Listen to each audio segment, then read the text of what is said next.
بسم اللہ الرحمن الرحیم الحمد للہ وحدہ والصلاة والسلام على من لا نبی بعدہ اما بعد فاعوذ باللہ من الشیطان الرجیم بسم اللہ الرحمن الرحیم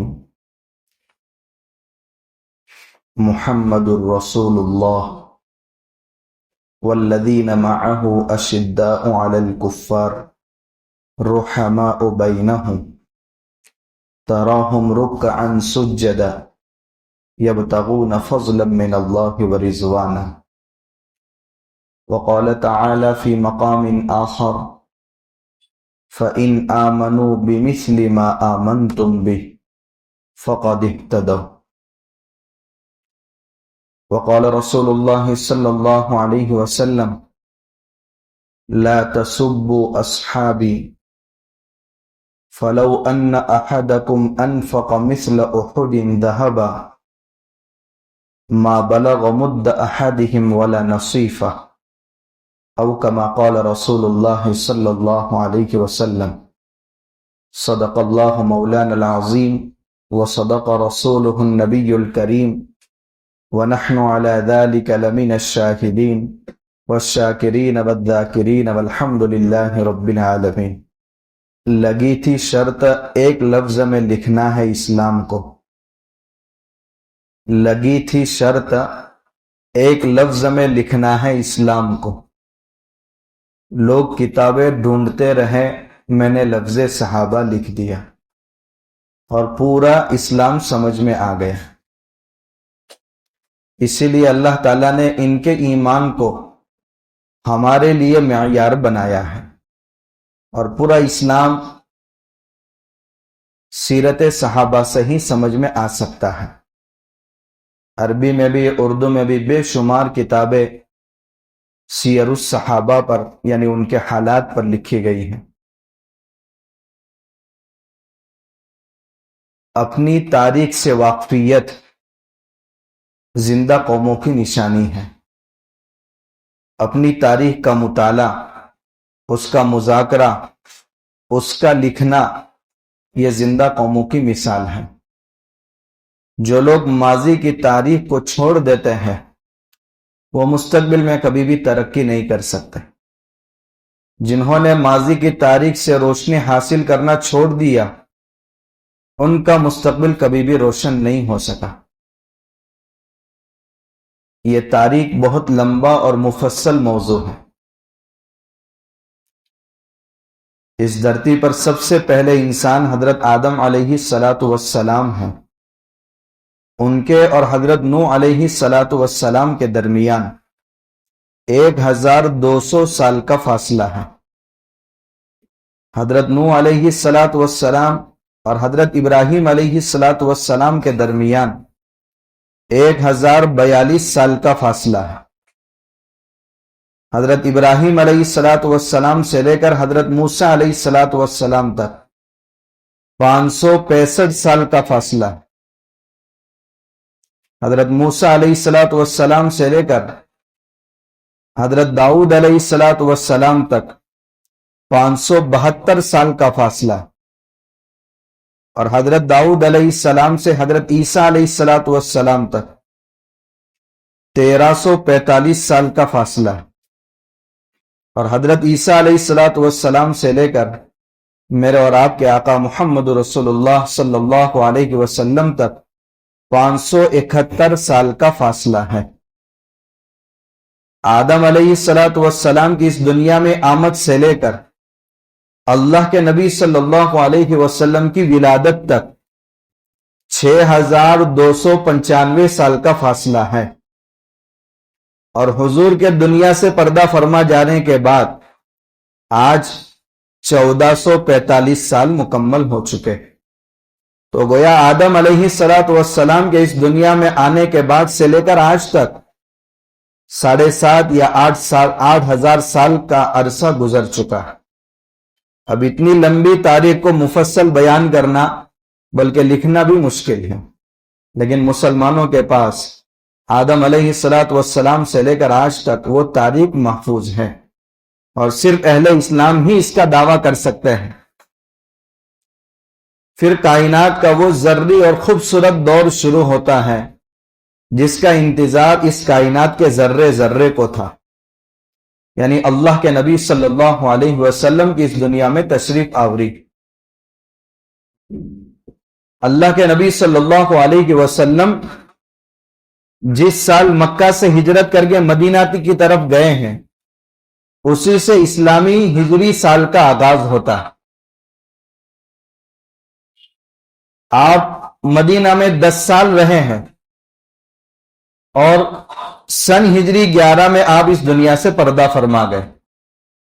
یہ ایک مختصر تاریخ پر ہم پہلے نظر ڈالتے ہیں، پھر اس کے بعد تفصیل سے خلفائے راشدین کا دور شروع ہوگا۔ سن ہجری 11 کے بعد 2 سال 3 مہینے 9 دن حضرت ابوبکر صدیق رضی اللہ تعالیٰ عنہ کا دور خلافت رہا۔ سن ہجری 13 میں حضرت ابوبکر صدیق رضی اللہ تعالیٰ عنہ اس دنیا سے پردہ فرما گئے، تو امیر المؤمنین عمر بن خطاب رضی اللہ تعالیٰ عنہ کا 10 سالہ دور خلافت شروع ہوتا ہے۔ سن ہجری 24 میں یکم محرم الحرام کو حضرت عمر بن خطاب رضی اللہ تعالیٰ عنہ نے بھی جام شہادت نوش فرما لیا۔ اس کے بعد حضرت عثمان بن عفان رضی اللہ تعالیٰ عنہ کا دور خلافت، جو 12 سال 12 دن یا 12 سال میں 12 دن کم، مورخین کی روایتیں الگ الگ ہیں، 12 سال ان کا دور خلافت رہا۔ اور سن ہجری 35 میں بلوائیوں نے بے دردی کے ساتھ حضرت عثمان رضی اللہ تعالیٰ عنہ کو شہید کر دیا۔ سن ہجری 35 سے لے کر سن ہجری 41 تک 4 سالہ دور خلافت حضرت علی بن ابی طالب رضی اللہ تعالیٰ عنہ کا ہے۔ پھر 6 مہینے خلافت حضرت حسن رضی اللہ تعالیٰ عنہ کی رہی ہے۔ سن ہجری 50 میں حضرت حسن رضی اللہ تعالیٰ عنہ کو زہر دے کر کے شہید کر دیا گیا۔ زندگی میں ان کو کتنی مرتبہ زہر دیا گیا، مگر آخری مرتبہ کا زہر بہت خطرناک تھا، جس کی وجہ سے حضرت حسن بن علی رضی اللہ تعالیٰ عنہ سن ہجری 50 میں اس دنیا سے پردہ فرما گئے۔ سن ہجری 61 میں حضرت حسین بن علی رضی اللہ تعالیٰ عنہ اور ان کے اہل خاندان کے ساتھ وہ واقعہ شہادت پیش آیا۔ سن ہجری 99 میں دور خلافت کی یاد تازہ ہوئی۔ عمر بن عبدالعزیز رحمت اللہ علیہ، انہوں نے، جن کا 2.5 سالہ دور حکومت تھا، مگر دور خلافت کی یاد تازہ کر دی تھی۔ سن ہجری 101 میں ان کا انتقال ہوا۔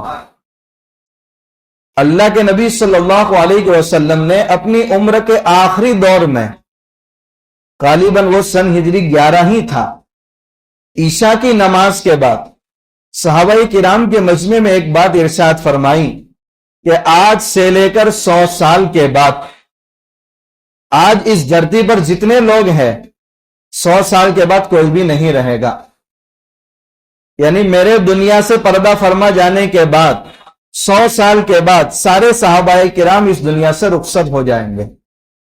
اس لیے سن ہجری 110 میں حضور کی یہ پیشن گوئی پوری ہوئی۔ وہ ایک معجزہ تھا کہ آپ نے اللہ کی طرف سے ایک غیب کی بات بتائی کہ 100 سال کے بعد اس دنیا میں صحابہ کرام کی جماعت میں سے کوئی فرد باقی نہیں رہے گا۔ چنانچہ سن ہجری 110 میں جو آخری صحابی اس دنیا سے رخصت ہوئے ہیں، ابو طفیل عامر بن واثلہ الثقفی رضی اللہ تعالیٰ عنہ ہیں۔ یہ سن ہجری 11 میں بات ارشاد فرمائی گئی اور سن ہجری 110 میں وہ پیشن گوئی پوری ہوئی۔ اللہ کے نبی صلی اللہ علیہ وسلم نے ایک پیشن گوئی یہ بھی فرمائی تھی کہ میرے دنیا سے رخصت ہونے کے بعد 30 سالہ دور خلافت رہے گا۔ سن ہجری 11 سے لے کر سن ہجری 41 تک یہ 30 سال دور خلافت ہے۔ اور 4 خلفائے راشدین بہت مشہور ہیں، ان کا تذکرہ انشاءاللہ وقتاً فوقتاً ہوتا رہے گا۔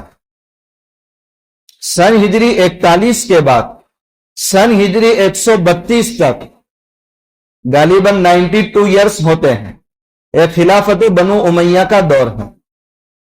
سن ہجری 132 سے لے کر سن ہجری 656 تک خلافت بنو عباسیہ کا دور ہے۔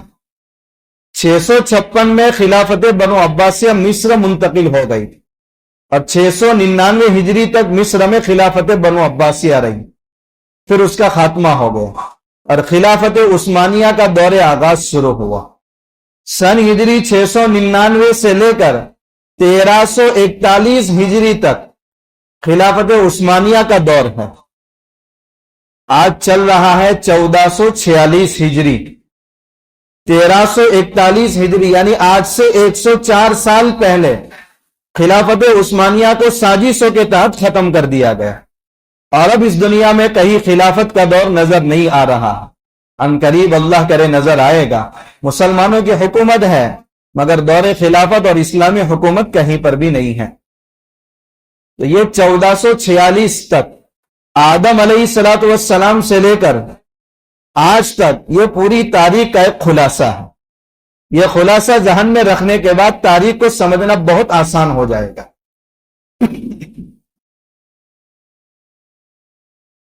اصل میں چونکہ ہمیں صحابہ کرام کی سیرت کا بھی تذکرہ کرنا ہے، لیکن جن حضرات نے بھی، ہمارے اکابر علماء نے خلفائے راشدین کی سیرت کو لکھنے سے پہلے اللہ کے نبی صلی اللہ علیہ وسلم کی سیرت کا مختصر تذکرہ بھی کیا، اور وجہ یہ لکھی ہے کہ شاگردوں کا تذکرہ استاد کے تذکرے کے بغیر ناقص رہتا۔ ایک وہ جماعت جو 23 سال کے عرصے میں تیار ہوئی ہے، اس جماعت کا تذکرہ ان کے امام کے تذکرے کے بغیر ناقص اور ادھورا ہے۔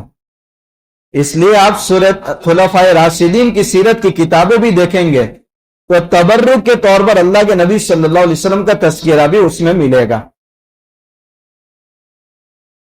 حضرت عمر رضی اللہ تعالیٰ عنہ کے دور خلافت میں سن ہجری 15 چل رہا تھا، اور سن ہجری 13 میں وہ منصب خلافت پر فائز ہوئے تھے۔ سن ہجری 15 میں سب سے پہلے صحابی جو ہندوستان میں آئے تھے حکم بن ابی العاص رضی اللہ تعالیٰ عنہ، جنہوں نے گجرات کا کھمبات اور بروچ کا علاقہ فتح کیا تھا۔ آج بھی ان کی قبروں کے نشانات وہاں ملتے ہیں۔ سن ہجری 15 میں ہندوستان میں صحابہ کرام کی آمد ہوئی ہے۔ سن ہجری 93 میں محمد بن قاسم آئے ہیں ہندوستان میں، جنہوں نے سندھ اور ملتان کے علاقے کو فتح کیا ہے۔ اور سن ہجری 92 سے لے کر سن ہجری 808 تک 800 سالہ مسلمانوں کی حکومت اسپین پر رہی ہے۔ طارق بن زیاد رحمت اللہ علیہ اور ان کے قافلے کی پوری تاریخ مشہور ہے۔ یہ دیکھ کے چار چاول چکھائے جا رہے ہیں، اس سے اندازہ لگا سکتے ہیں کہ ہماری تاریخ کی بریانی کتنی دلچسپ ہے، مگر اس کو آج ہم بھول چکے ہیں۔ یہ مختصر تاریخ ہے۔ اب چونکہ ہمیں سن ہجری 11 سے یہ سلسلہ شروع کرنا ہے، لیکن ایک مختصر نظر ہم اللہ کے نبی صلی اللہ علیہ وسلم کی سیرت پر بھی ڈالیں گے۔ اللہ کے نبی صلی اللہ علیہ وسلم کے اس دنیا میں آنے سے پہلے دعا فرمائی ہے جد امجد حضرت ابراہیم علیہ السلام نے، بشارت دی ہے حضرت عیسیٰ ابن مریم علیہ السلام نے، اور جب آپ اپنے والدہ کے پیٹ میں ہیں، والد کا سہارا دنیا سے اٹھ گیا ہے۔ 4 سال کی عمر میں والدہ کا بھی سایہ عاطفت سر سے اٹھ گیا۔ 8 سال کی عمر میں دادا بھی داغی مفارقت دے چکے ہیں۔ 12 سال کی عمر میں پہلا آپ کا سفر ملک شام کی طرف ہوتا ہے، اور راہب نے کچھ بشارتیں پیشن گوئیاں اپنے چچا ابو طالب کو بتائی۔ 24 سال کی عمر میں آپ کا جو سفر ہوا ہے حضرت خدیجہ رضی اللہ تعالیٰ عنہ کے مال کو لے کر، جس میں آپ کو بہت زیادہ منافع ہوا۔ میسرہ غلام نے آپ کی دیانت داری، امانت داری، سچائی اور اخلاق کا تذکرہ حضرت خدیجہ الکبریٰ رضی اللہ تعالیٰ عنہ کے سامنے کیا تھا۔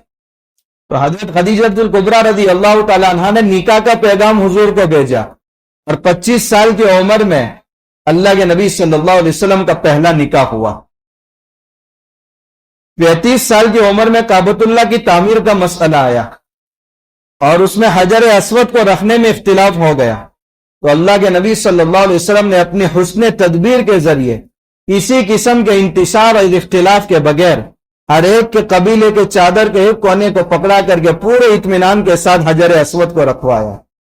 سن ہجری 40 میں جب اللہ تبارک و تعالیٰ نے چاہا کہ اب نبوت کا تاج آپ کے سر پر رکھا جائے تو 17 رمضان یا 24 رمضان کو سب سے پہلے وحی کی 5 آیتیں آپ پر اتری ہیں۔ اس کے بعد جب آپ نے دعوت کا سلسلہ شروع کیا تو مکہ کے لوگوں سے نا امید ہونے کے بعد طائف کا سفر کیا۔ وہ طائف کا سفر ایسا خطرناک تھا کہ امید اچھی تھی مگر پتھراؤ ہوا، اور جو آپ کے ساتھ معاملہ ہوا دنیا جانتی ہے۔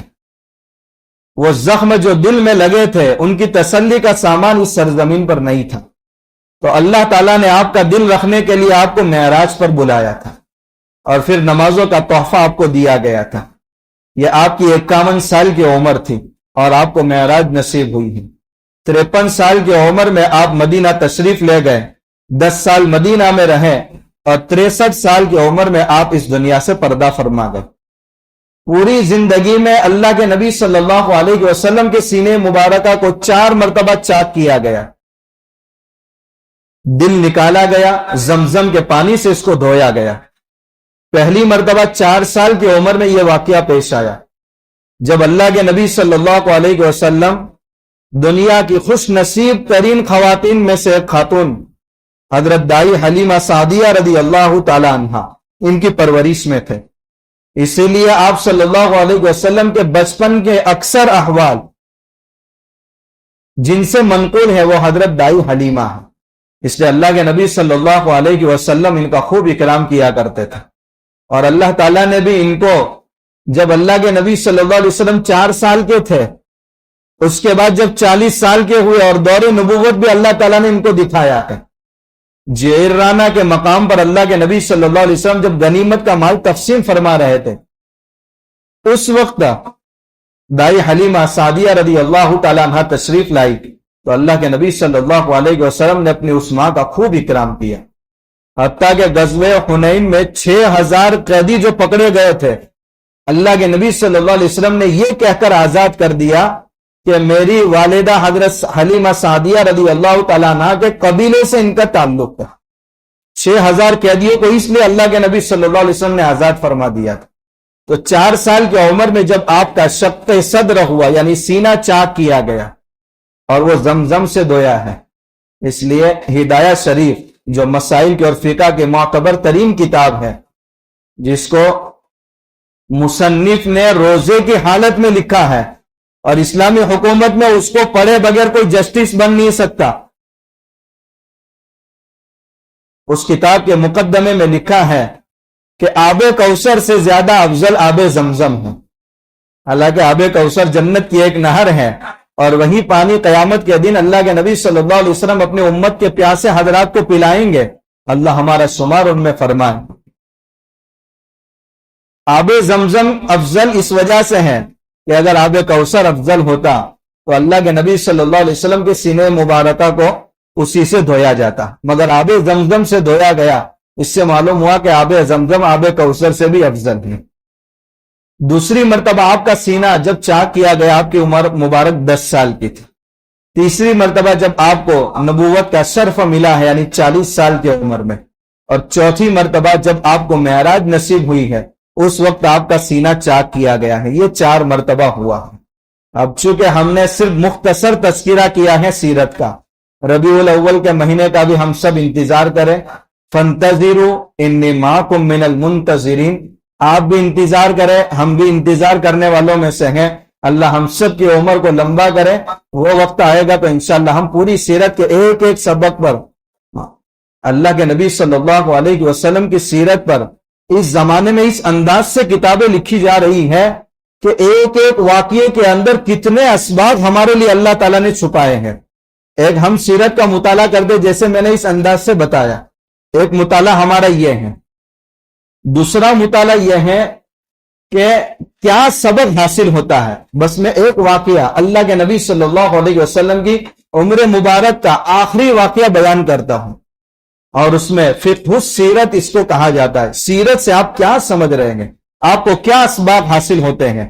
جیسے حضرت دائی حلیمہ سعدیہ رضی اللہ تعالیٰ عنہ حضور کا ان سے رضاعت کا تعلق ہے کہ ان کا دودھ پیا ہے مگر اکرام کتنا ہے. اس سے اندازہ لگائیے کہ ہماری حقیقی ماں کا مرتبہ کیا ہونا چاہیے، ان کا اکرام کتنا کرنا چاہیے. اللہ کے نبی صلی اللہ علیہ وسلم نے حضرات صحابہ کرام کو کس حالت کے اندر چھوڑا تھا، بس یہی مجھے بتانا ہے. اللہ کے نبی صلی اللہ علیہ وسلم پر سن ہجری 9 میں حج فرض ہوا، لیکن اس وقت چونکہ حرم مشرکین کے شرک اور کفر سے پاک نہیں ہوا تھا، تو اللہ کے نبی صلی اللہ علیہ وسلم نے حضرت ابوبکر صدیق رضی اللہ تعالیٰ عنہ کو روانہ فرمایا اور کہا کہ سن ہجری 9 میں آپ اعلان کر دو کہ اب مشرکین مکہ کو خالی کر لیں.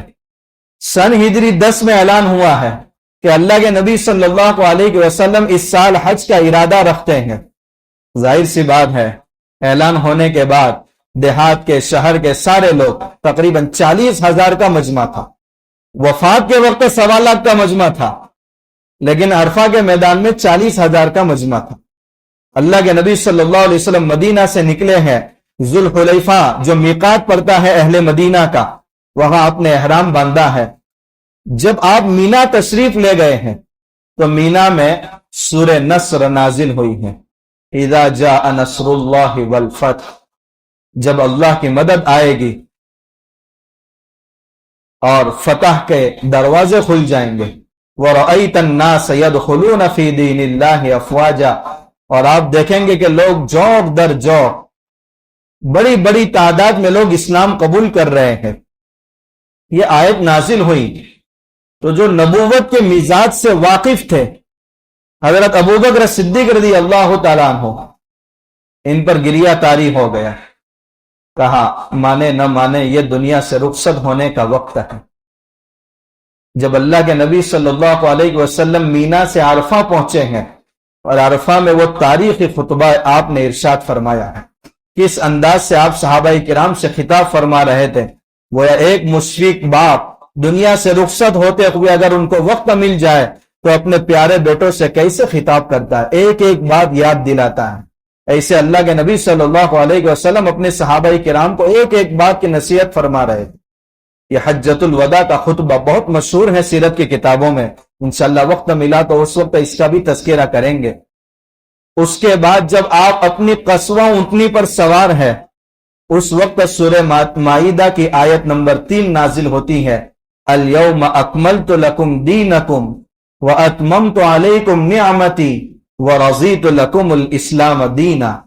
حضرت ابوبکر صدیق رضی اللہ تعالیٰ عنہ نے جو اندیشہ ظاہر کیا تھا اس پر تو اس آیت کے ذریعے مہر لگ گئی تھی کہ اب دین مکمل ہو چکا ہے، اللہ نے ہمارے لیے دین اسلام کا انتخاب کر لیا ہے. یہ آیت سنائی تو حضرت ابوبکر صدیق رضی اللہ تعالیٰ عنہ پر اور گریہ طاری ہو گیا. یہ حج سے ذوالحجہ کے مہینے میں اللہ کے نبی صلی اللہ علیہ وسلم اپنا حج پورا کر کے مدینہ کی طرف لوٹے گئے. ذوالحجہ کا مہینہ پورا ہو گیا. کون سا مہینہ شروع ہوا؟ محرم کا مہینہ شروع ہوا. آپ مدینہ چھوڑ کر کہیں بر نہیں گئے. محرم کے مہینے میں مدینہ سے ایک مرتبہ آپ احد پہاڑ کے قریب تشریف لے گئے اور وہاں جو 70 صحابہ کرام مدفون ہیں ان کی قبروں کے پاس جا کر کے اللہ کے نبی صلی اللہ علیہ وسلم نے فرمایا ان قریب ہم بھی آپ لوگوں سے ملنے والے ہیں. پھر جنت البقیع میں جو خوش نصیب ہستیاں مدفون ہیں ان کے پاس گئے اور ان کے لیے مغفرت کی دعا فرمائی. اس کے بعد اللہ کے نبی صلی اللہ علیہ وسلم مدینہ تشریف لے آئے. سفر کا مہینہ شروع ہوا. سفر کے مہینے کی 16 تاریخ تھی. اللہ کے نبی صلی اللہ علیہ وسلم نے روم کی طرف صحابہ کرام کی ایک جماعت کو جنگ کے لیے روانہ فرمایا اور اس میں امیر بڑے بڑے صحابہ کرام پر حضرت اسامہ بن زید رضی اللہ تعالیٰ عنہ کو بنایا. منافقین نے ایسے موقع پر اعتراض کیا کہ اسامہ بن زید غلام زادے ہیں، یعنی ان کے والد زید بن حارثہ جو حضور کے متبنہ بیٹے تھے وہ بھی غلامی کا توق ان کے گلے میں تھا پہلے، بعد میں اللہ کے نبی صلی اللہ علیہ وسلم نے آزاد فرمایا تھا. تو کہا غلام زادے کو امیر بنا رہے ہیں، لیکن اللہ کے نبی صلی اللہ علیہ وسلم نے کوئی پرواہ نہیں فرمائی اور آپ نے فرمایا کہ لوگوں نے ان کے والد کو بھی مطعون کیا تھا، حالانکہ ان کے والد میں بھی امیر بننے کی صلاحیت تھی، میں ان سے بھی محبت کرتا ہوں، میں اسامہ سے بھی محبت کرتا ہوں، اور ان کے اندر بھی امیر بننے کی صلاحیت ہے۔ اور اللہ کے نبی صلی اللہ علیہ وسلم نے 16 سفر کو یہ قافلہ روانہ فرمایا۔ اس کے بعد آہستہ آہستہ آپ کی بیماری کے ایام شروع ہونے لگے۔ جب آپ کی بیماری اور بڑھنے لگی، آخر میں آپ کے 7 دن باقی رہ گئے تھے کہ آپ کی بیماری اور مزید بڑھنے لگی، تو حضرت عائشہ رضی اللہ تعالی عنہا کے حجرے میں آپ تشریف لائے، اور آخر کے یہ جو 7 ایام ہیں وہ تمام بیویوں کی اجازت سے اللہ کے نبی صلی اللہ علیہ وسلم نے حضرت عائشہ رضی اللہ تعالی عنہا کے حجرے میں گزارے۔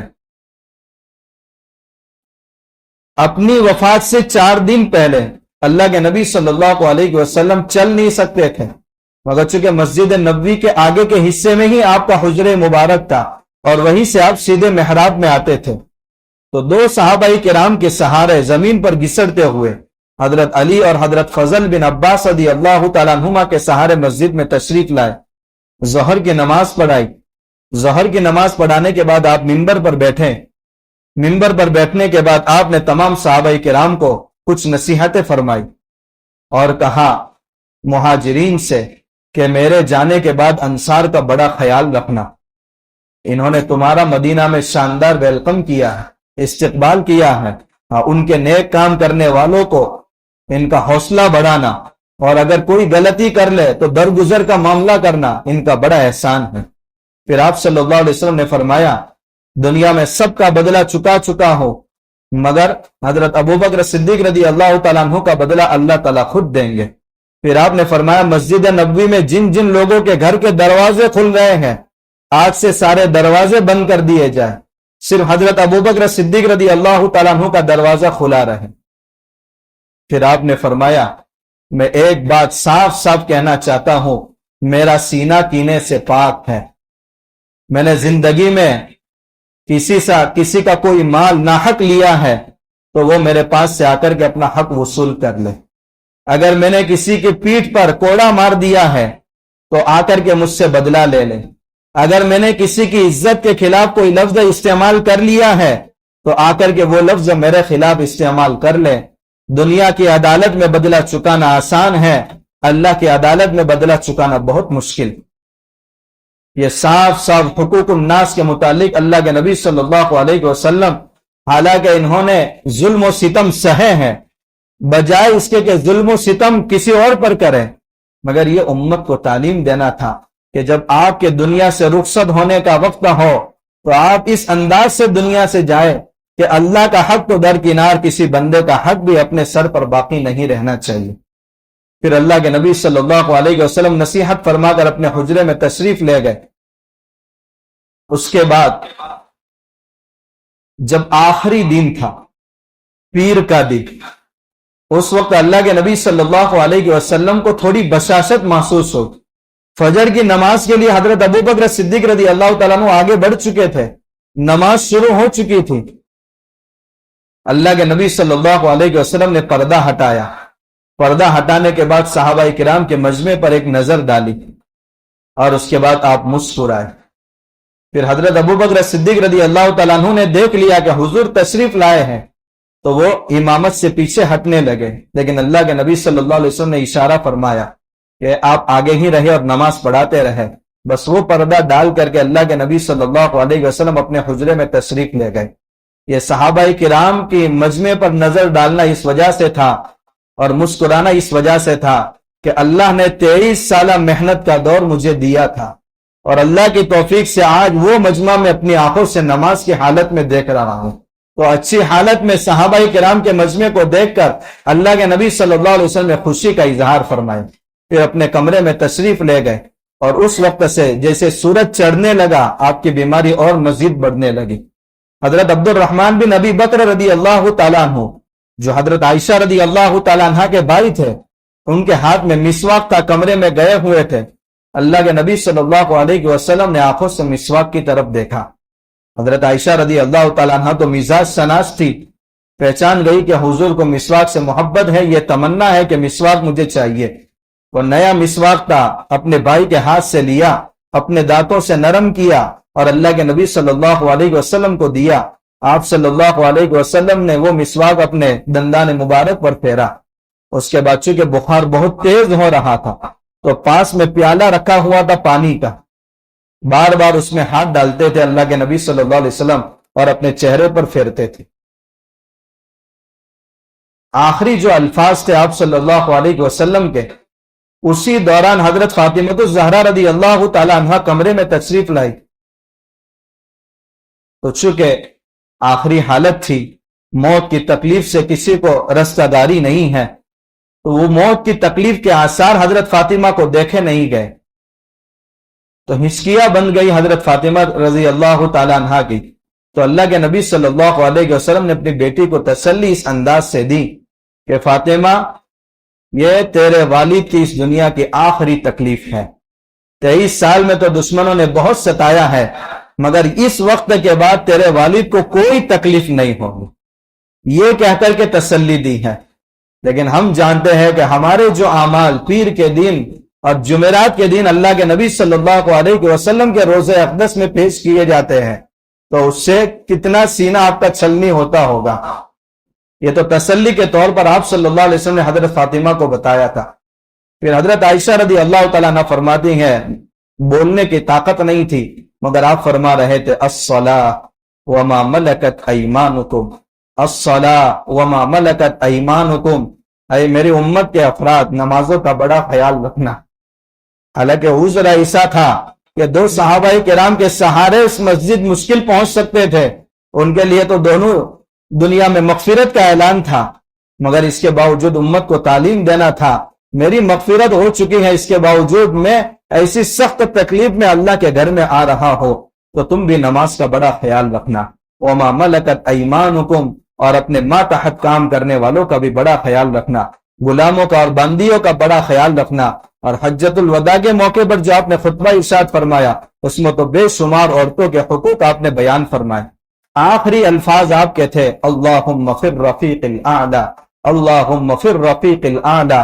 اب تو رفیق اعلیٰ سے ملنے کا وقت ہے. آنکھیں پتھرا گئی اور آپ یہی ذکر کرتے ہوئے اس دنیا سے تشریف لے گئے کہ اللہ کے نبی صلی اللہ علیہ وسلم کا سر مبارک حضرت عائشہ رضی اللہ تعالیٰ عنہ کے دامن میں سینے سے لگا ہوا. یہ ایک مختصر واقعہ جس حالت میں اللہ کے نبی صلی اللہ علیہ وسلم نے صحابہ کرام کو چھوڑا تھا. حضرت انس رضی اللہ تعالیٰ عنہ فرماتے ہیں کہ جس دن حضور مدینہ آئے ہیں، مدینہ کا ایک ذرہ ذرہ چمک اٹھا تھا، اور جس دن آپ صلی اللہ علیہ وسلم مدینہ سے اس دنیا سے رحلت فرما گئے، مدینہ کا ایک ایک ذرہ تاریک ہو چکا تھا. حتیٰ کہ اللہ کے نبی صلی اللہ علیہ وسلم کو جب تدفین کے بعد حضرت انس رضی اللہ تعالیٰ عنہ جو حضور صلی اللہ علیہ وسلم کے خادم خاص ہے، 10 سال آپ کی خدمت کی ہے، جب حضور مدینہ تشریف لائے تو تمام عورتوں نے حضور کو ہدیہ تحفہ پیش کیا. حضرت انس رضی اللہ تعالیٰ عنہ کی والدہ آئی اور کہا، یا رسول اللہ، میرے پاس اپنے بیٹے کے علاوہ کوئی چیز نہیں ہے، یہ میرا بیٹا آپ کا خادم بنے گا. 10 سال خدمت. حضرت انس رضی اللہ تعالیٰ عنہ فرما دے، کبھی مجھے ڈانٹا تک نہیں. حضرت انس رضی اللہ تعالیٰ عنہ جب تدفین کے بعد حضرت فاطمہ الزہرا رضی اللہ تعالیٰ عنہ کے گھر کے پاس سے گزر رہے ہیں، حضرت فاطمہ پر غم کے پہاڑ ٹوٹے ہوئے ہیں، مگر بے ساختہ بول اٹھتی ہے کہ انس، تمہارے دل اتنے سخت ہو گئے کہ تم نے حضور کو مٹی میں دفن کر کے ان کے اوپر مٹی ڈال دی، تمہارے دل نے یہ چیز کیسے گوارا فرمائی؟ حضرت انس رضی اللہ تعالیٰ عنہ نے فرمایا، اگر ان کا حکم نہ ہوتا تو ہم کیسے ان پر مٹی ڈال سکتے، مگر انہی کا حکم تھا.